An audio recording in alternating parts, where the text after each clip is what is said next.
Hello friends, welcome to our channel வீட்டு சமையல். இன்னைக்கு நம்மளோட சேனல்ல பார்த்தீங்கன்னா முட்டை ரெசிபி பார்க்க போகிறோம். இப்படி கூட முட்டையில் ஒரு ரெசிபி இருக்கான்றது கூட உங்களுக்கு ஆச்சரியமாக இருக்கலாம்.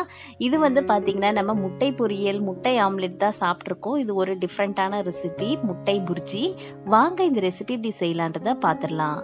இதுக்கு ஒரு 5 முட்டை எடுத்துக்கோங்க. இதை ஒரு பாத்திரத்தில் நம்ம உடைச்சி ஊற்றிக்கலாம். இப்போ பார்த்தீங்கன்னா கொஞ்சமா மஞ்சத்தூளும் கொஞ்சம் பெப்பர் பவுடரும் சேர்த்துக்கிறோம், மிளகுத்தூளும்.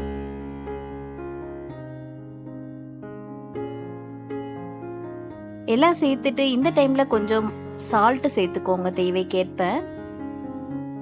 இப்ப நல்லாவே நீங்க பீட் பண்ணி எடுத்துக்கோங்க. ஓகே, நல்லா முட்டை எல்லாமே பீட் பண்ணியாச்சு. இதை இன்னொரு பாத்திரத்துல நம்ம மாத்திக்கலாம். அந்த பாத்திரத்துல கொஞ்சம் எண்ணெய் அப்ளை பண்ணிட்டு நம்ம மாத்திக்கலாம். அவ்வளோதாங்க. இதை மாத்திட்டு ஒரு தட்டு போட்டு மூடி ஒரு இட்லி பாத்திரத்துல நீங்க வேக வச்சு எடுத்துக்கோங்க. ஒரு 5ல இருந்து 10 நிமிஷத்துல இது நல்லா வெந்துடும்.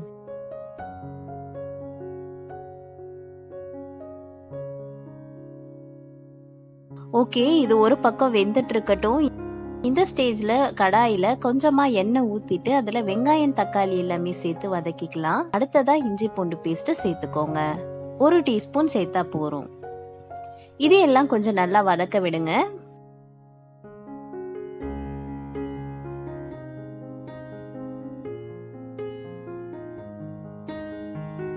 ஓகே, இப்போ பாத்தீங்கன்னா நல்லா வதங்கிருச்சு. இந்த ஸ்டேஜ்ல கொஞ்சமா சால்ட் சேர்த்துக்கோங்க. அடுத்தது குழம்பு மிளகாத்தூள் 1 டீஸ்பூன் சேர்த்திருக்கேன். நெக்ஸ்ட் கரம் மசாலா சேர்த்திருக்கேன். அடுத்தது பாத்தீங்கன்னா ரெட் சில்லி பவுடர் சேர்த்திருக்கேன். நெக்ஸ்ட் தேவைக்கேற்ப நம்ம தண்ணி சேர்த்துக்கலாம்.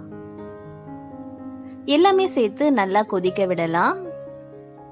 ஒரு 5 நிமிஷம் நல்லா கொதி வந்துடும். இப்ப பாத்தீங்கன்னா நம்ம இட்லி பாத்திரத்துல வச்சிருந்த இந்த முட்டையும் நல்லா வெந்துருச்சு. இத ஒரு கத்தியில நம்ம கீறி ஒரு பிளேட்ல மாத்தி வச்சிடலாம். இதுல நம்ம ஷேப்ஸ் கட் பண்ணிக்கலாம்.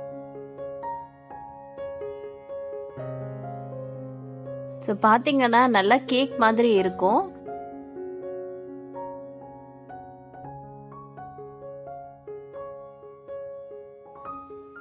ஓகே, எல்லாம் கட் பண்ணியாச்சு. இதுவுமே பாத்தீங்கன்னா நல்லா கொதிக்க வந்துருச்சு. இந்த ஸ்டேஜ்ல நம்ம முட்டை எல்லாமே சேர்த்து வேக வச்சு எடுத்துக்கலாம்.